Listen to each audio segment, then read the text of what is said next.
everyone, welcome back to JP's Budget Collecting and another episode of the Indie Show. We are wrapping up, well, sort of wrapping up. We may do some of the little extras on Sandman at some point, but we are wrapping up the main Sandman series. We're talking Volume 10, The Wake, tonight, and we are down a person.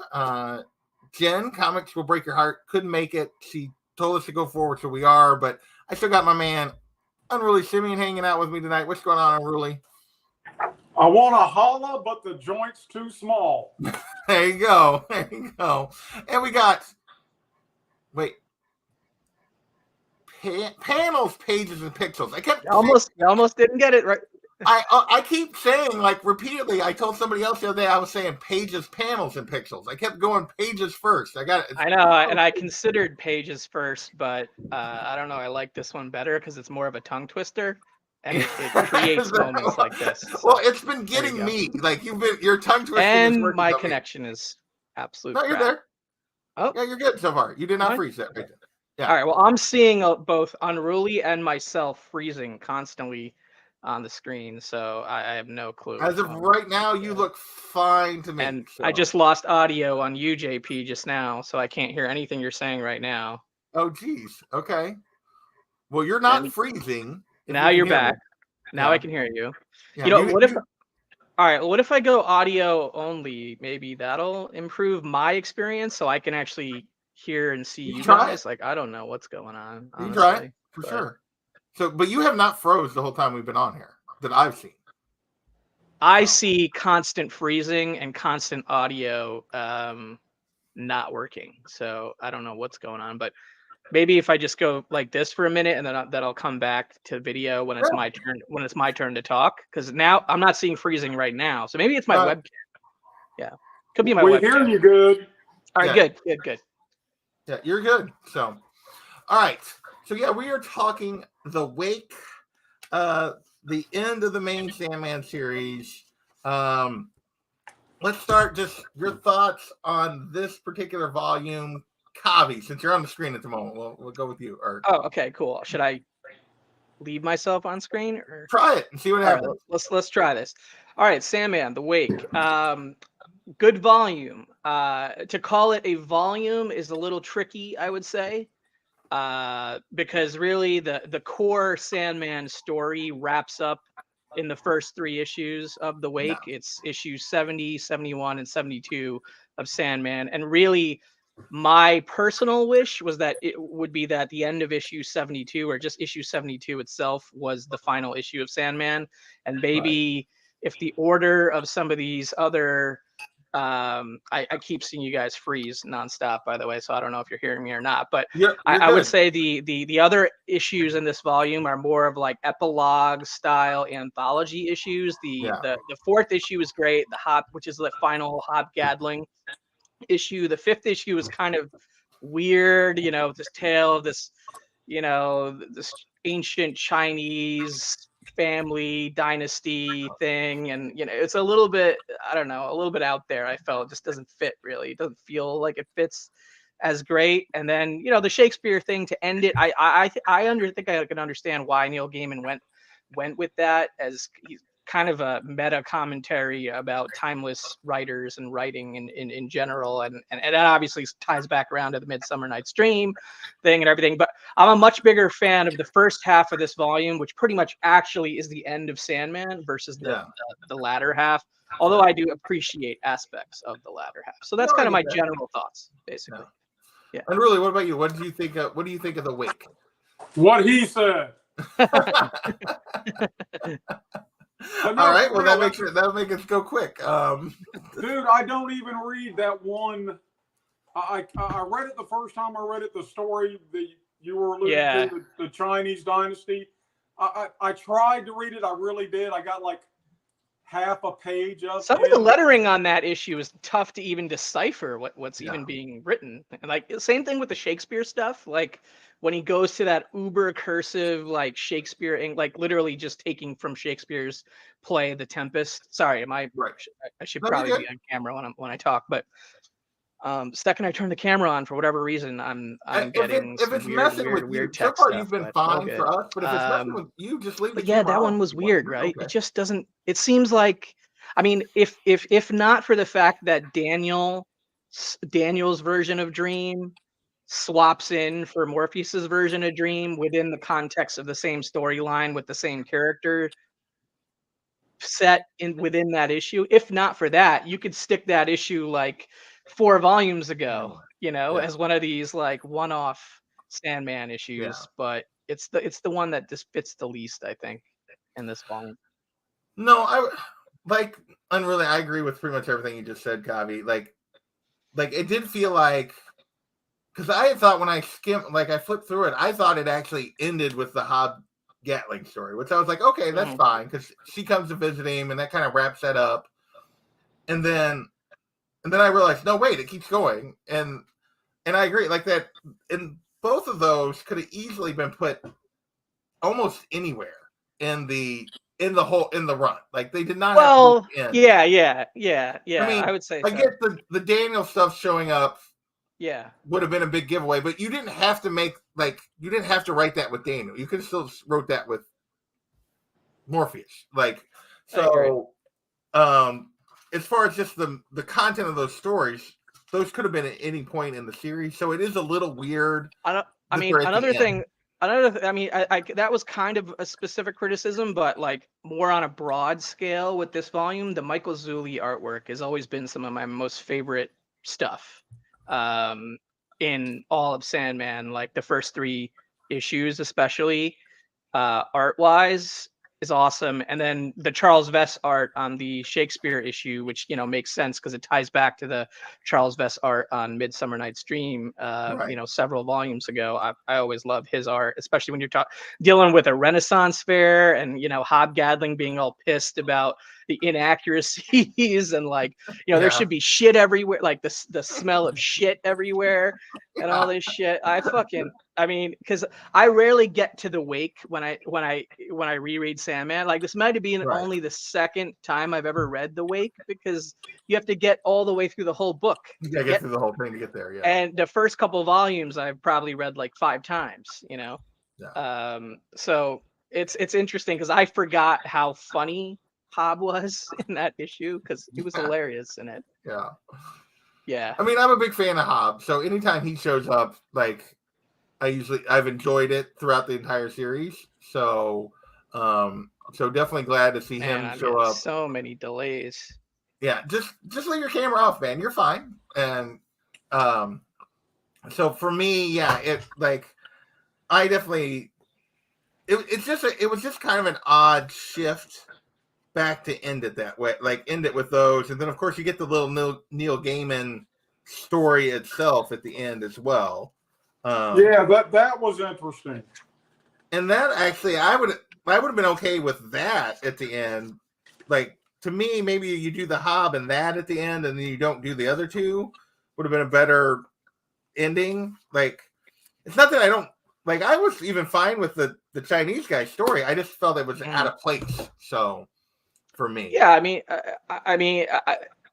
Assuming that the whole Daniel thing is kind of danced around or whatever, everything else about that issue just feels like it, it's Sandman one-off hour, a Sandman one-shot. Like, don't get me wrong, there were previous literal issues of Sandman that also felt that way. So to say it shouldn't be a main line issue is kind of tough to say, because Gaiman did that throughout the run, kind of.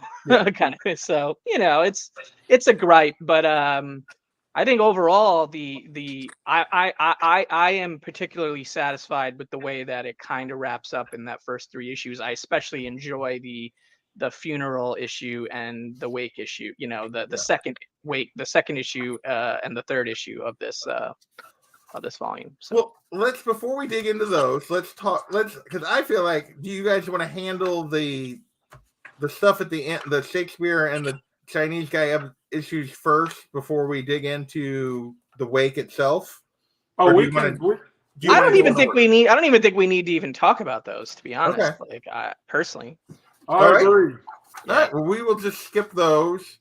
I will say that, like, just in looking at the art, like the Daniel stuff, like I realized that he's in white when he meets him the second time, but the way he's been depicted, the way the art changes throughout the whole volume, I don't know if you didn't know that you would have known when you read it. Because he said something about it was me, but it wasn't, and but like if you're looking at him, you're like, you can just assume that's one of the forms Morpheus has taken for this particular guy. You know what I mean? So I know what you mean, but I don't like. I'm coming at this from a different standpoint because I'm not a first time reader, so right. It's kind of just like it's in my memorization. I'm trying to call back to like when I first read it, but even I think when I first read it, it was pretty obvious to me that the character design of Dream the Endless versus Morpheus Dream the Endless, or the new Dream the Endless, or Daniel Dream of the Endless, whatever, however, like he says he's not Daniel to his quote unquote mother, who is not his mother anymore, Lyta Hall or whatever, his mother from within the dreaming, or it's impossible to even explain that in a way that anyone who doesn't read this book can understand. But right. Yeah, I mean, to me, it was pretty clear. And then once he starts speaking and interacting with characters, then it's, I think, even more clear and obvious, especially within his interactions with Matthew. And I mean, Matthew the Raven is a standout character in the whole book, but in particular, in the whole volume, yes, yeah, there is definitely a definitive difference in the whole volume between. Well, it's the change that he felt like he had to make, why this all happened. And so there is definitely a difference in the two versions of Dream. I just meant in that particular issue, like I think he could have wrote it, left everything the same, put it earlier, and you wouldn't have realized, as a reader, you wouldn't have registered that it was how much of a difference there was until you got to the end and realized, oh wait, that was actually the new version. Right. And I mean, I think the theme of this volume, and in many ways, one of the main themes of all of Sandman, is that things change, but they stay the same. Yes. So that's like the one sentence theme. Oh, sorry, am I not on camera? Yeah. No, yeah, that's like the one sentence lesson, I think, here from this volume. Okay. So let's go through. Let's start into the main part here. As soon as I turn my camera on, you guys freeze up on me. So I'm just gonna go audio only for the rest of the show. Sorry. Yeah, you're good. Sorry. No, you're fine. Do it. Because it's on our end, or at least on my end, it's working, and I haven't seen anybody in the chat. I think it's something to do with my own browser experience or webcam or connection. I really don't know. I mean, the connection seems solid, but all good. Yeah. So we start this with kind of the pre-wake activities here, this first volume, and so Dream is what is it Matthew says at the end of the king is dead, long live the king. Dream is dead, long live Dream. Is is where we're at, and we see the brothers and sisters preparing for the wake. And then this is when a lot of the characters who have appeared prior are arriving, right? Yes, through this whole issue, we basically see everyone kind of preparing for the wake. We see the brothers and sisters go to the whatever place that necrophilium dom. Yeah, that we had seen in the one issue, and like to prepare the burial rites. It's like the necropolis something. Yeah. The necropolis Letharge. Letharge, that's it. There you go. Yeah. And then we see the new version of Dream basically, bringing back those things that were destroyed through this issue. And then we see people slowly falling asleep and arriving at, starting to arrive at the wake, or making their efforts to start to arrive at the wake. But we also get a lot of Matthew stuff. And I think, for me, I think I agree with you. The Matthew stuff is the best part of this particular volume. Absolutely. I cannot wait to hear Patton Oswalt voicing these lines of dialogue. You're gonna be waiting quite a while. Yeah. I might be dead. Yeah, I don't know if we'll ever get that far, but I hope so. I really do. I really hope so. So what I find interesting is, because you guys had brought up in the last during our last discussion, that that originally Neil Gaiman was going to kill Matthew, and he kind of like talks it through that. He talks it through, but that's not. I mean, he talks it through in a story version of why he didn't die. But the what happened in real life is different. But yeah. But I don't know how you make this volume, and you could substitute somebody for Matthew, but the role Matthew plays in this volume and then the ending of the story wouldn't have had as much impact. I don't. Yeah, I don't think it has as much impact if Matthew's not there. Am I Well, what do you think about that? I'm a huge Matthew fan. I'm in complete agreement. Yeah. Well, Neil, I think because you have Matthew around still to make probably the most powerful eulogy, like other people spoke, right? You have Destiny, who was hilariously, deft in his reading from his book as usual. You had Despair being, kind of brutally honest and kind of heart-wrenchingly sad, which is her character, right? Her sadness. You had Delirium being extremely charming as usual, and with her, I was afraid of him, but I'm now no longer afraid of him, but I'm a little sad of him, and that's it. That's kind of perfect for her. Desire, I barely understood what her eulogy was, frankly, but it kind of is what it is. Sort of like, I'm glad he's dead. Yeah, they're like, yeah, he was my enemy. A cunt to the very end. Basically, he was my enemy, fuck him kind of thing. And then, Matthew, I think, gave the most powerful eulogy, but which allowed Gaiman, I think, license to not have Death's words be in the thing. And, her eulogy is not written. It's assumed that she had the most moving final word on the proceedings, right? Which you would assume. I think you would have gotten maybe her speech in there if Matthew. You would have had to. You would have had to. I don't see any other way, but yeah. Yeah, and then talk about the pressure to write her speech. With Matthew, you're allowed to just go, and her words make sense of everything, and she gives a meaning. And it's like, no, you would have had to have done that, pulled that off. Yeah, which Neil would have been capable of doing. I mean, he would have definitely been capable of doing. We definitely believe that, but yeah. Yeah, it's just funny that she's that Matthew wasn't supposed to be there, and yet Matthew, to me, plays the most critical role in this whole volume. Yeah, totally.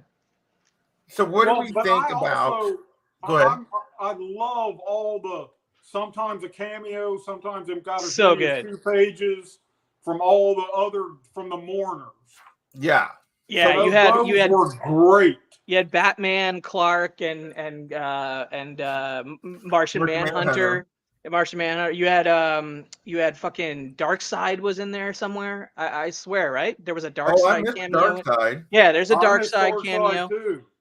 There's a Darkseid cameo. There's a Neil Gaiman and Michael Zulli cameo. They're next to each other in the big scene where there's a lot of people visible. Right. I'm trying to find the dark. Let me ask you this: in the panel below the Justice League, you got John Constantine and Dr. Fate. Who's the guy in the middle? Where Constantine says nice trench coat. That's a good question. I've been racking my brain trying to figure out who that is. Yeah, I don't know actually. I gotta find it again. I haven't been enough. The only other person I think it could be would be the Question, but he wouldn't be with Constantine and Fate. Right. So in the 3rd issue is where Darkseid is. Here, I'll go back on camera just real quick. In that scene where Rose Walker is talking to Jed. Right there. Oh, I didn't even register that's who that was. Holy shit! That's Darkseid. I totally didn't register that. Yeah, I was so into their conversation, and there's the King of America. Yeah. Yeah. Yeah, this is even better than I thought. I'm trying to find the Neil Gaiman one. Hold on, I know it's somewhere.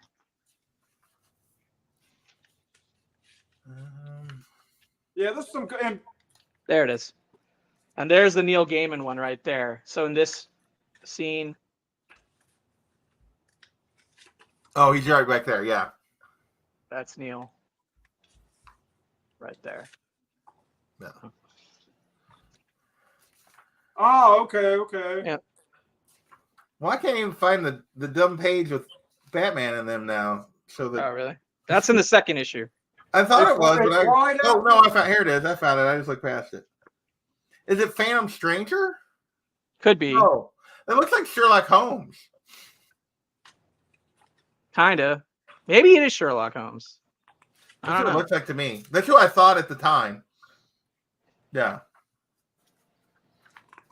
So of these little snippets of conversation with all these other characters that show up, any of them stand out to you guys as being like your favorites? Yeah, the witch. Remember the witch that pulled him into when Rose Walker was going to be the void? Her having a romance with Sandman, apparently. That threw me for that was all off screen that we didn't see. I gotta go audio only again. You guys are free. Yeah, you're fine. Yeah, her 2 pages were pretty powerful. Like, and she gets a lot of Vesely's, right? Yeah. And she gets a lot of focus because, like, most people don't get that much time for somebody who really wasn't in the story that very much. But it's like hers is pretty good. But she was damn interesting, and that arc, she was really interesting. And here again, she pops up out of the blue and is really interesting. And that's how all of Dream's romances are, apparently. Pretty much. There was just like a row of past lovers that had like little speeches, basically. And Titania too, who doesn't really say that, but you can infer that, Right. Well, and the Fairy Queen, and yeah, that's Titania. Yeah. And what is she said that, like, my memories of him are for me and for me alone, kind of thing. Yes. But that basically means that they were together at some point. Yeah. Clearly, at some point they were together for sure. Yeah. Which is interesting because her it's her daughter, right, who fell in love with Morpheus. No, I don't think Nula was her daughter. Not really her daughter. Yeah, I don't think she's just a fairy. She's just a fairy, not her daughter. Okay. Yeah. That always confused me because you have her brother, but they're just subjects to Titania. Yeah, like they're just in her kingdom. He works for her. He's one of her whatever. I forget, they call it something. He works for her, for the queen, but yeah. Right. I mean, the final panel of issue 72, which is the third issue of the Wake. I mean, that's the end of that's the end of the endless story, really, right here, is when you, quote unquote, wake up, right? Like, you're trying to hold on to the dream because, everybody who was dreaming was at the funeral, and then you wake up. And then that's pretty much, I mean, I thought that would have been a perfect way to just end, like, I feel like it kind of sums up Sandman, like you were sleeping in a lot of ways or something like that, because he has not the whole time, but because he's done other stuff. I don't know. The order of these issues is like my main, really only gripe with this volume. That's it. Yeah. Well, I agree because we get things like, which I haven't read yet, but it's the back of this. We get like Sandman Endless Nights at the end. That's in the end of this deluxe edition, and he's told other stories later that I feel like Dream Hunters. Then the Overture came out, which he didn't write, but he like guided the story. Yeah. So I feel like all of these could have been everything that. And then he wrote the Death one, so he wrote the Death one. Yeah. But yeah, everything that comes after that scene that you're talking about, which is if I can get to it now, I'm in the house. Yeah, final half splash of issue 72, which is the third issue. So everything that comes after this scene where he's meeting the brothers and sisters for the first time is where Daniel of Dream of the Endless. Yeah. I like Destruction slipping in and making his little. That was fun. Yeah, that was fun. The Destruction conversation was really good. I also, it was also good that he kind of like, I think that action that he took with like, quote unquote, forgiving Lyta Hall, his mother, which kind of brought Matthew over to his side, I think, in a way. Like, at the last minute. He's like, I don't want to be your Raven, but I'll help you out. You know? Yeah. Well, all right, now listen, because that bugs me. Mm. Lyda Hall has her baby stolen and had other forces working, supernatural forces working against her, and he's being all magnanimous and going to forgive his mom. No, man, she got mistreated bad. Yeah, but it wasn't. I mean, it technically wasn't Daniel, right? Like that's the way. No, Like, no. No, I get that, but he says to her, the person who was responsible for the death of the first Prosper will take eternity to die, and he had better cause for what he did than you. Fuck that. She had great cause to try and wreak some havoc. Well, this just goes back to the thing that I talked about with Gender in the last episode is she had cause, but her cause was misdirected. Like, well, ultimately, I mean, as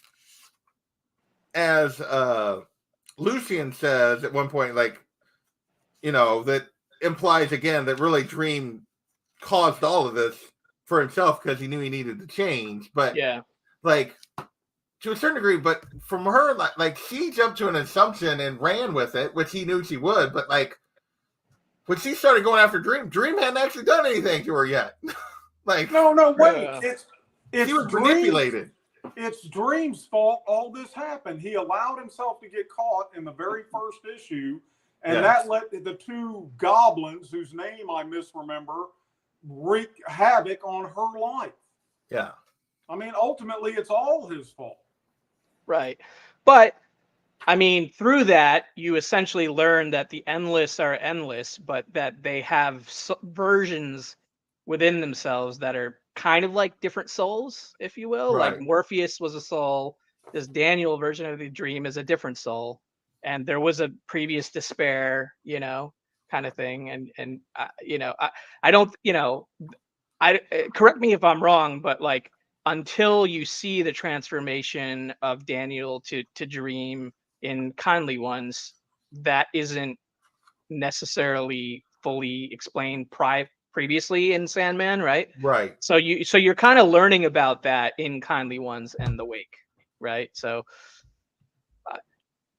I understand what I think. I mean, I agree with what Unrelease is saying. Like, I was a little bit confused by that one line in particular, though, like I was like, okay, but I didn't.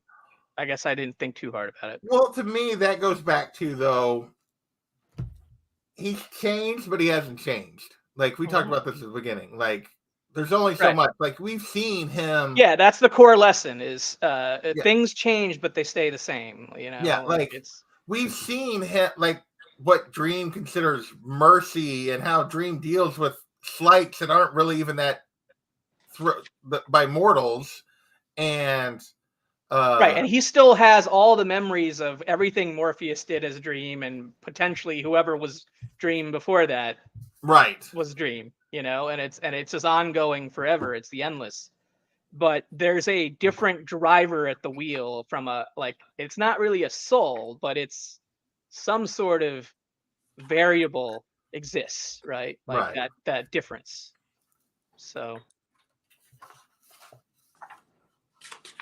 what else about this stands out to you guys as you go through this final, the Wake and everything else? We've talked about, his conversation. Rose Walker is pregnant, right? Well, we already knew that. Yeah, that's true. But I guess she finally shares it with her brother in this issue. She's sharing it with her brother, and I love because they're in a dream. He's like, "Are you going to tell us?" And she's like, "Soon." Yeah, that's funny. Like, she's telling him there, but like because they know they're in a dream, they're like, "Oh, you'll find out eventually." Seems like Bass had a thing for Dream, but that never happened or something kind of thing. Yeah, Bass flat out states that she cared for him, but they never were, and they were never together or whatever. The whole Hobb issue is in my top 3 or 4. It's a great issue. I just wish it was like 2 issues earlier or something. Like after Dream is dead, but before the funeral. would have been ideal for me somehow. Maybe you alter some of the plot points to make it fit better. But yeah, because obviously Hob Gadling was at the funeral, you know. Yeah, I just love how Hob, like, they go through that whole scene with him and Death having the conversation, and he's still just like, and he once again he's talking about how crappy life is and all this stuff, and then once again he's like, "No, I'm good." He's like, "I ain't dying." It's like, nah, no thanks. He's like, he's still Hob. It's like I won't be seeing him in 94 years then. Okay, it's all right. You know. Oh, every bit of his dialogue is great. Yeah. When he hands the bar maiden, here's 250s, just keep bringing me beer and shut the hell up. Yeah. Don't get out of character. I don't hear your fake accent, your fake, none of it. Just bring me beer. Yeah, and then when he goes to the bathroom and he comes back and he's like, "Man, these toilets are disgusting." And then the waitress is like, "Yeah, we're going for the authenticity." Which is that great because he comment already about complained that it didn't smell like shit enough.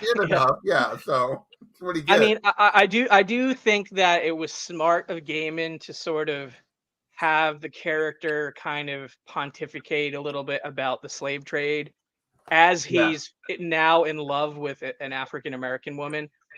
And it's kind of like, it's a nice kind of like tie the bow full circle moment for Hob, where like he's like in agony over like his guilt over this stuff, but he can't like let her in all the way as to why, Yeah.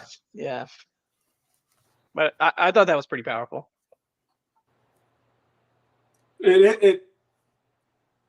It's so insane to think about, and I can't imagine the guilt he feels for having participated in that in any way, let alone for profit.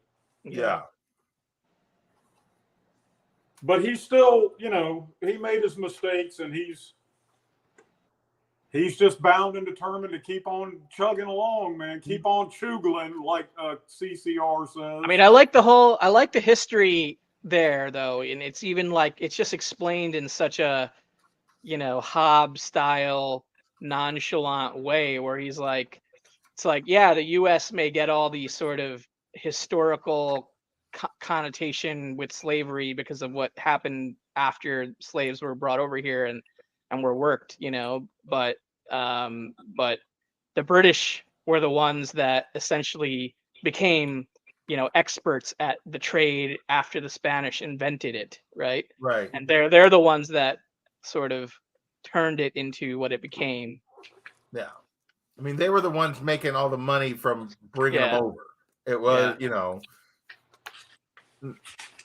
so it was, well, everybody that was involved at any stage was just horrendous in every way. And he's pretty much, and to a certain degree, he's ripping the English more than the other two because that's him and that's his guilt. That's his personal guilt. It's not that what they did was any better or worse than the Spanish or Americans or the other African tribes that were taking them into slavery to begin with so that they could trade and sell them. That's his personal guilt. And there was there's plenty of guilt to go around for sure. So, but he does have some of the best lines. It's probably God. cold. It's probably cold beer, isn't it? You can let it warm up. Nah, it's not the same. Not the same. Another glass of your loathsome, vaguely beerish frozen swill, if you please. Yeah. And dude, I've never been to England, but I've spent a few weeks on the British aircraft carrier, the Ark Royal, and this was in the 80s. They still had grog rations. They could get 2 beers a day, 2 pints, and it was served room temperature. Oh, God. Yeah. And, I'm an American. That's just horrible to me. Yeah. But I'm also an alcoholic, so I drank it. Yeah, I kind of prefer beer like in that middle area as far as temperature, where it's like it's not room temperature, but it's not ice cold either. It's like it's like it's cold, but it's been out for like an hour after it's been cold, kind of thing. No, Like that's my No. thing. That's the I like worst. that. I don't know why I like that, but I like it. The only way I can drink cheap American beer, it's got to be ice cold, and then I can drink ice a cold. lot of it. Well, I didn't say cheap American beer. I just said beer, I guess. I mean, I don't really drink cheap American beer too often. And I do think we're way off topic here, but yeah, I think it's part of it is because most American beer doesn't have flavor, so that's why it's true. Cold. Like definitely true. Oh yeah, a good beer it doesn't have to be ice cold. Guinness, any one of your good stouts, ales, lagers. But yeah, I'm talking about when you're drinking just to drink mass quantities, like Budweiser or Miller or PBR, it's got to be ice cold. Yeah.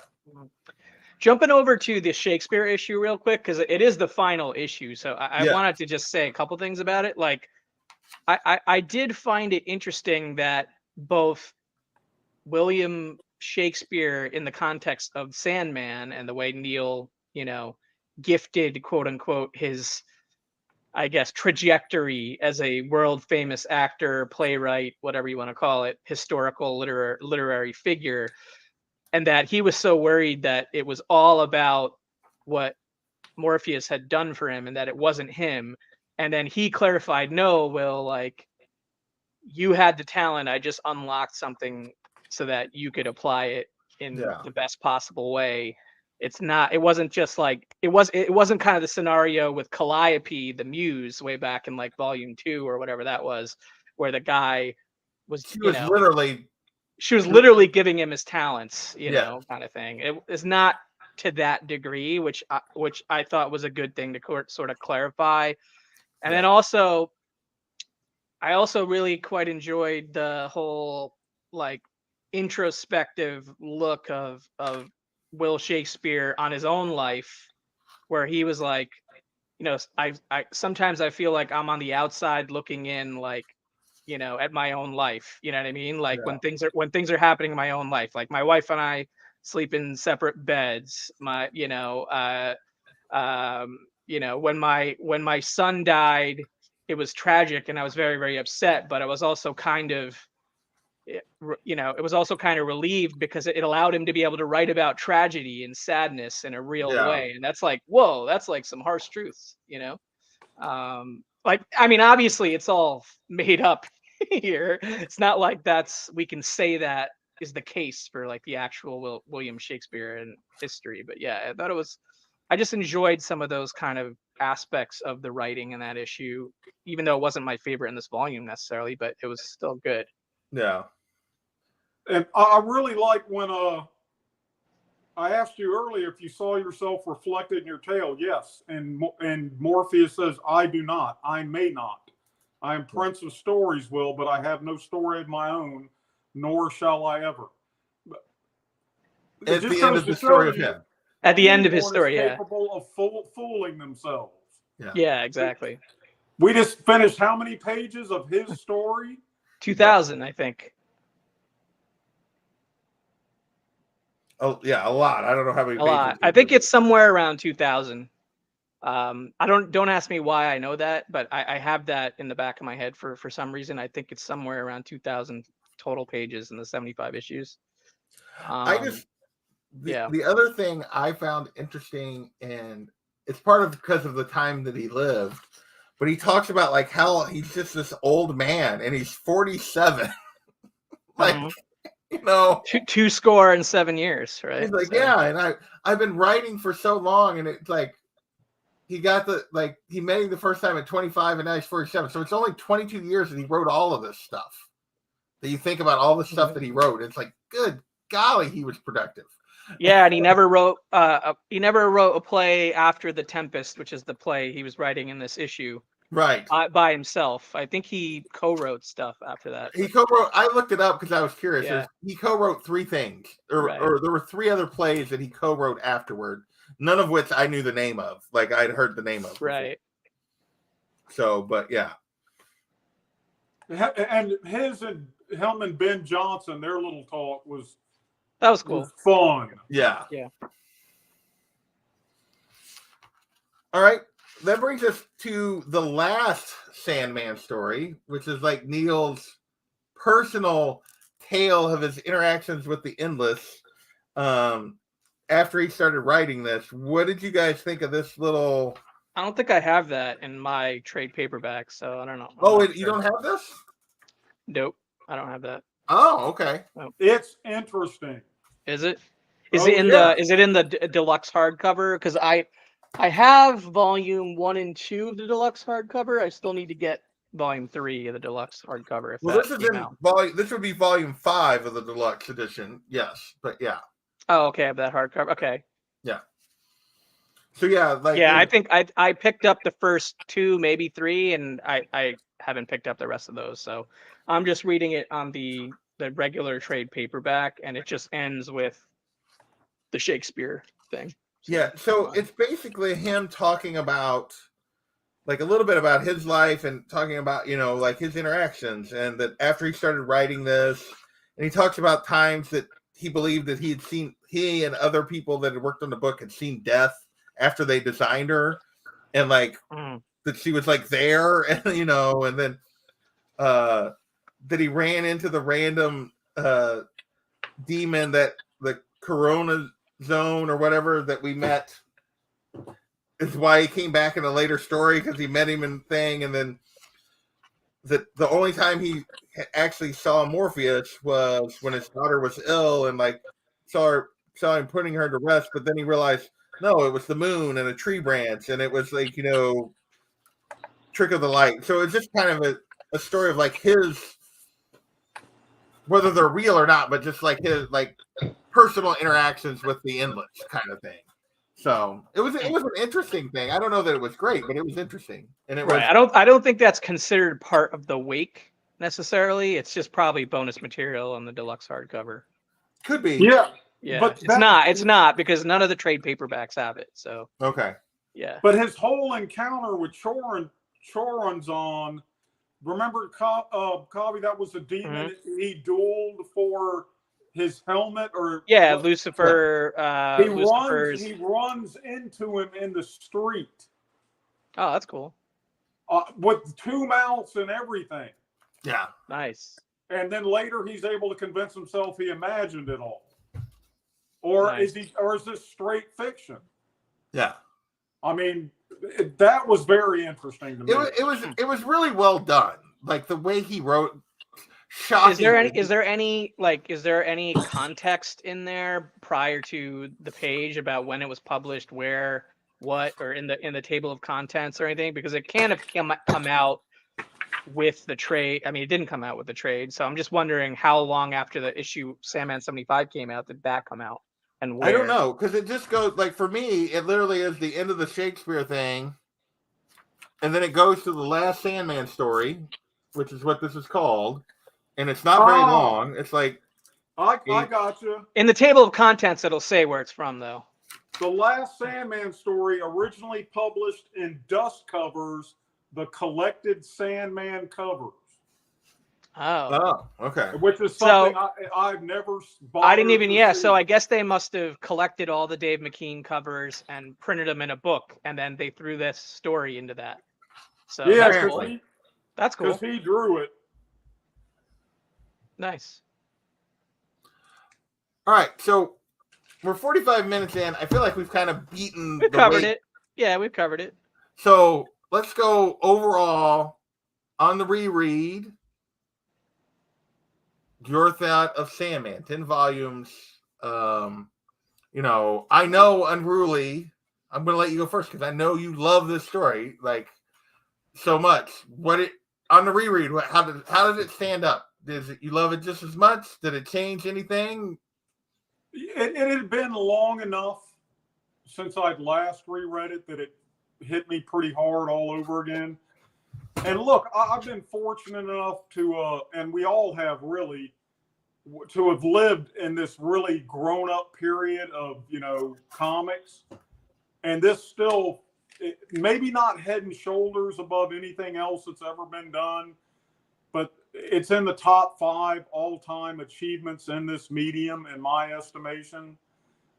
And that's even discounting a lot of the subpar art that ran throughout this book, which I like better now. But when I originally read this, when it came out, most of the art I was not impressed with. I think that the art aged into being better than it probably was received, especially some of the more controversial ones. Like I think 2 volumes ago we were talking about, I forget the artist off the top of my head, but some of that stuff to me in hindsight looks way better now than the first time I read it. But the first time I read it was, early 2000s. So. But I still love it, and I would recommend it.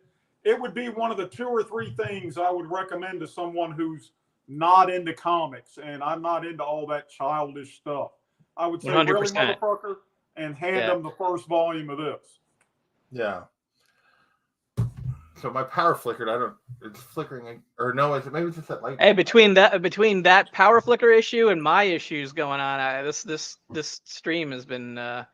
Maybe we're dreaming right now. I don't know. Maybe, but Kavi, what about you? How did it hold up here on the reread? I'm gonna stay off camera because the second I turn it on, it freezes up on me. But yeah, I mean, I'm with Unruly. Like this is one of those like. I mean, I don't have a single word for it. I have 2 words. Like it's great works. Like there are certain things in literature. Like literature is a broad way of covering a wide swath of written art. Written art that has other types of art within it, right? You've got visual art, line art, lettering art, all sorts of different artists came together to make this, but it was Neil Gaiman's great work, really. Like I appreciate a lot of other stuff he's done, but this is at the top of the Neil Gaiman mountain for me. Like I've experienced, I haven't read all of his stuff, so I'm not going to say I won't change my mind, 10 years down the line once I caught up on everything he's ever written. But for me, it's his great work, and it is the great work of DC Comics, of its DC Vertigo Comics, or whatever you want to call it, of that era. It's the Vertigo era, right? Really. So I'll just say the Vertigo Comics era. And I would, like Unruly said, it is one of those books that you recommend to quote unquote non-comic book people. And for me, it's had, I mean, in the reread, like I've always had this opinion, but in the reread specifically, because I don't remember, when did we start this indie show series? About a year ago. When did we do volume? Okay, so we've been rereading it over like a year-ish, right? Yeah. So, I mean, in my own personal life, I've gone through so much change and craziness, like in the last 7-8 months, which is, the majority of the time we've been reading this. And it's like made me look at things in my life in a different way, like because of the sort of magnitude of humanity that's expressed in this book. It's a book about humanity in a way, and dreams are like inextricably linked to humanity and the way humans want to grow in their lives, have goals for themselves, their families, their friends, that kind of thing. And just, dreams are where it all comes from, really. Like it's a part of your subconscious that's influencing your consciousness, and that's kind of what the Sandman's about. And it's just one of my favorite books. Like I don't even call it a comic, it's just one of my favorite books. Yeah. So for me, this was obviously the first time I'd ever read it. And is it a personal favorite? No. But is it like, did he push boundaries in ways that even now that you don't see comics do, like as he did this. And like from a storytelling standpoint, like the inconsistency of the art is probably the thing that I like the least about the overall story. But like if this was a novel, a collection of stories and a novel, and like you could have done this in any form. I think the comic form made it better, made it its best version of itself because of the art. In places it's just extraordinary, and then in other places it's like, but it's just so well done. It's just really well done. It's and yeah, it's like I get everything I've ever heard any people say about this. I totally get. Even though for me personally, I will probably never have the personal connection to it like others do. But I get why there are people that absolutely just love this, and for me, it's just really, really good. And I mean, really, really good is a pretty good review of it. I mean, is it one of the better things I've ever read? Yes. Is it a personal is it something I'm going to go back and reread and reread and reread? Probably not.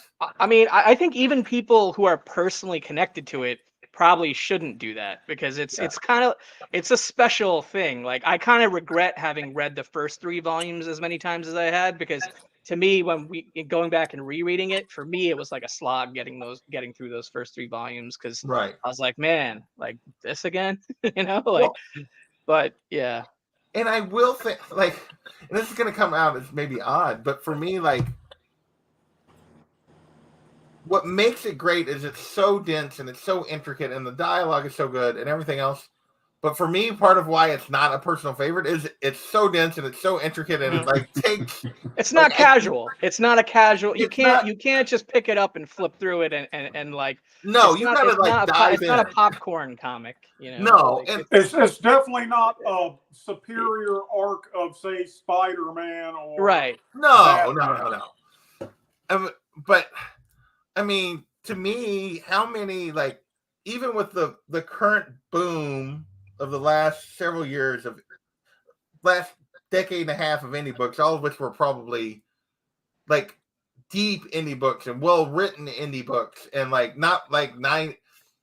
stands out from its time period as an indie comic in terms of its depth and its storytelling and the themes that it took on. When most indie comics were young blood and whatever, Sure. Yeah, I mean, look, I look at it like this: without Neil Gaiman's Sandman, does Jonathan Hickman have the balls to do East of West? Yeah, I don't think so. Yeah, does East of West or Saga or any of the stuff that have come since, that have come in the last 10, 15 years, 20 years, all of it is because the way he puts boundaries here in terms of storytelling, in terms of comics. So it's an amazing piece of work. It's just not, for me, it's never going to be a personal favorite, but that doesn't mean it's not amazing. Right. It's got me excited to check out American Gods, the comic, for the first time, because I still haven't dove into that one yet, and I want to. So American Gods is worth your time. It's a decent adaptation. But JP, I get exactly what you're saying. There's many works of great literature that I could say the same thing about, that I recognize how good they are and they're enthralling, but they're not perhaps on my Rainbow or DeLillo's I literally say the same thing about Shakespeare stuff, and this book ends on Shakespeare stuff. Yeah. It's just not for me. I appreciate it and understand why it's timeless material, but I don't even say it's not for me. It's just not.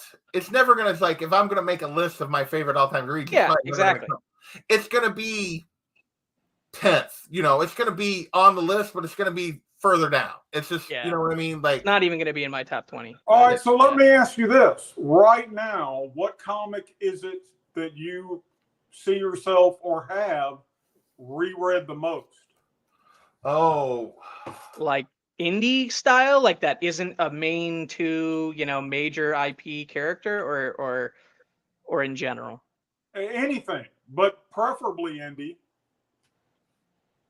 Right. So obviously, it's been so I'm basically just 4 years into my indie comic reading, really, and the only thing at this point I've went back and read from beginning to end is East of West.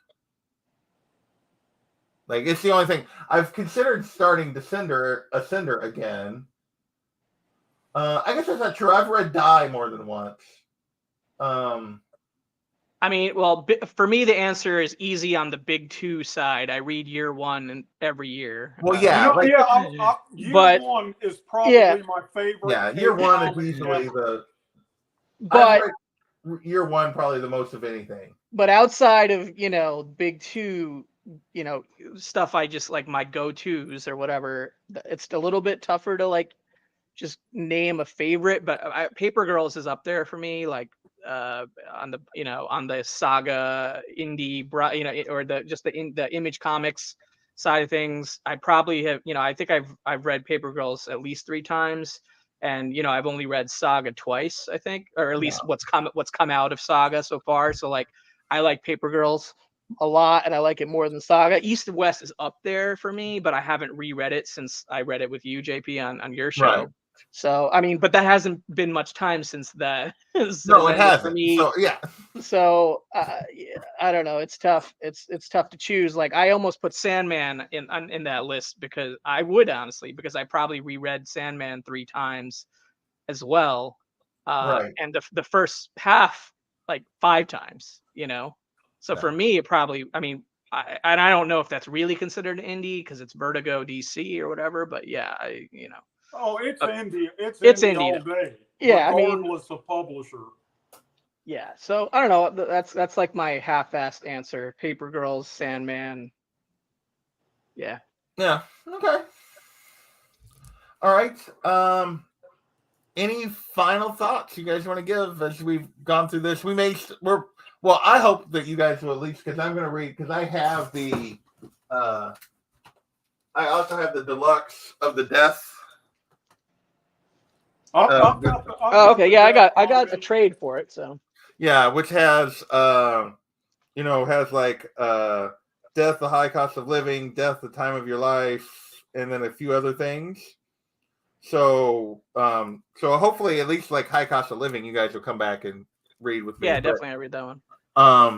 But just wrapping up any final thoughts on the main Sandman series that you want to touch on before we get out of here? Kavi, go ahead. No, I think we've. Think you covered it? I mean, I think that was the final thoughts, really. I mean, I'm a big fan of it. I don't know if I'll be rereading it, anytime soon. Now that we've spent a year on it here on this, I mean, besides the follow-up stuff that I haven't read in forever, honestly, so it'll be like the first time reading it for me, I think, with the Death book. So, okay. Unruly, anything else you want to add? I'm just sad that I'll never get to experience this for the first time again. Yeah. Yeah. I get that. Well, I'm glad I did get to experience it for the first time. And then you guys went on the journey with me. You guys and Jen went through this. It was one I definitely am glad that I've read. Like I said, I think it is an amazing piece of work, like especially considering where comics were when he wrote this in the late 80s, early 90s.